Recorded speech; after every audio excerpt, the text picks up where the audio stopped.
밤이 깊었다. 하지만 민강유통의 사람들은 쉽게 잠들지 못했다. 한 사람 또 한 사람 겉으로는 웃고 있지만 속은 타들어가고 있었다. 이제는 더는 숨길 수 없는 진실이 목 끝까지 차올라 누군가는 입을 다물기 위해 애쓰고 또 누군가는 그것을 꺼내놓기 위해 몸을 떨고 있었다. 서리는 자정이 넘은 시간 여전히 켜져 있는 형광등 아래에서 조용히 앉아 있었다. 그녀의 눈동자에는 고단함이 묻어 있었고 손가락 끝은 다 다른 사진 한 장을 부여잡고 떨리고 있었다. 미소와 함께한 사진. 해맑게 웃던 딸의 얼굴은 오늘따라 유난히 생생하게 되살아났다. 미소야.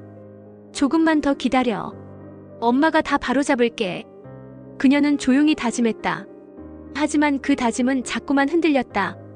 진실이 너무 무거웠고 적들은 너무나 거대했으니까. 그 무렵 태경은 회사 지하 주차장에 차를 세운 채 운전대 위에 손을 얹고 있었다. 낮에 본 서리의 표정이 잊히지 않았다. 루시아라는 이름을 내걸고 나타난 그녀. 그 이름에 담긴 수많은 의심들. 하지만 그 모든 걸 덮어버릴 만큼 그녀의 눈빛은 깊고 복잡했다. 왜 하필 지금? 왜 하필 당신이? 그는 자신도 모르게 뱉은 말을 다시 삼켰다. 마음이 복잡했다. 이미 마음이 움직인 걸 안다. 그 감정이 연민인지 그 이상인지는 모르겠지만 그에게 서리는 더 이상 낯선 존재가 아니었다. 그 시각 경채는 회장실에서 아버지 두식을 바라보고 있었다. 두 사람 사이의 공기는 살얼음 같았다. 이제부터 온라인 사업체들이 굴러갈 거니깐 정신 똑바로 차리도록 해. 두식의 목소리는 단호했고 여전히 권위로 가득 차 있었다. 하지만 경채는 흔들림 없이 고개를 끄덕였다. 난 아빠가 무리한 일을 시키신다고 생각하지 않아요. 그녀의 눈빛은 여전히 야망으로 빛났다. 경채는 이번에야말로 확실한 성과로 자신의 자리를 굳히겠다는 의지에 불타 있었다.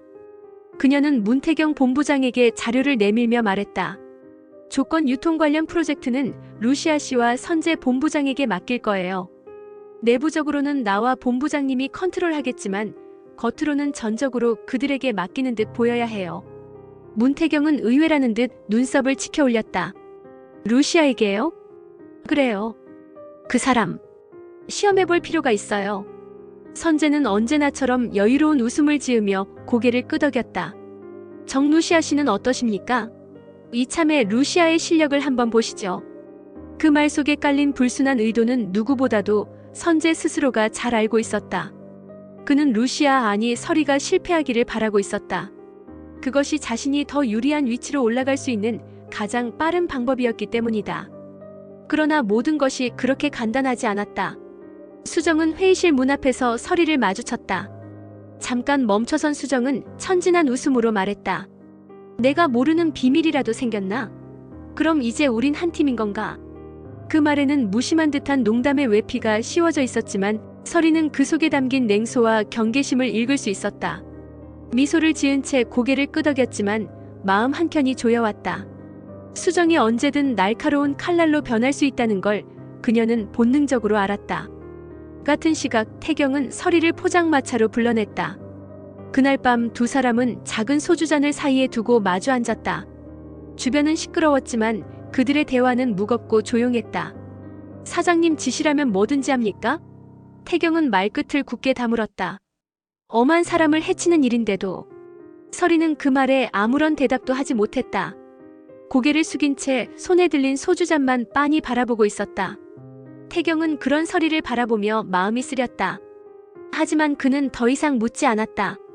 그녀가 대답하지 못할 이유를 알기에. 그날 저녁 선재는 회사 로비에서 서리를 기다리고 있었다. 그녀가 나타나자 그는 한 발 앞으로 나섰다. 정루시아라. 아니, 내 눈에는 누가 뭐래도 당신은 백설이야. 서리는 순간적으로 눈을 크게 떴지만 곧 차분한 표정을 되찾았다. 그 이름 함부로 입에 올리지 마세요. 왜? 당신이 맞잖아. 숨긴다고 바뀌는 건 없어요. 난 알고 있었어. 처음부터. 그럼 왜 이제야 말하는 거죠? 보고 있었으니까. 당신이 얼마나 연기 잘하는지, 어디까지 가는지.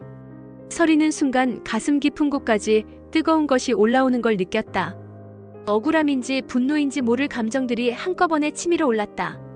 하지만 그녀는 눈을 감고 한 번 숨을 들이켠 뒤 아무 말 없이 자리를 떴다. 한편 연숙은 자신의 응접실에서 서리와 단둘이 이야기를 나누고 있었다. 고요한 분위기 속에서 연숙은 차를 따르며 조용히 말했다. 두식 회장과 경채 사장의 인연이 끝까지 가야 될 텐데 말이야. 서리는 그 말을 곱씹듯 되뇌었다. 끝까지 간다는 말의 무게는 그녀에게 더 깊은 의미로 다가왔다.